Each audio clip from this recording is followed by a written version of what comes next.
কুল্লু নাফসিন যায়িকাতুল মাউত, সমস্ত আত্মা, সমস্ত প্রাণ আল্লাহ তাআলা বলেন মৃত্যুর স্বাদ গ্রহণ করুন, মৃত্যুর স্বাদ গ্রহণ। কুল ইন্নাল মাউতাল্লাযী তাফিররুনা মিনহু ফাইন্নাহু মুলাকীকুম।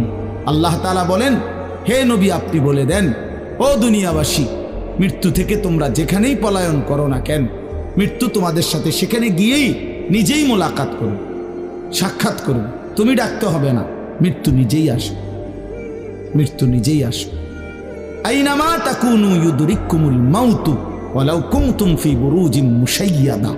আল্লাহ বলে, তুমি যদি এমন একটা বিল্ডিং বানাও, ঘর বানাও, যে ঘরটা অনেক উঁচা, যে ঘরটার উপর দিয়া কেউ ভিতরে ঢুকতে পারবে না, যে ঘরটার মধ্যে একটা ছিদ্র নাই, একদম আটকানো, তো এরকম একটা ছিদ্রবিহীন সুউচ্চ ঘরও যদি তুমি বানিয়ে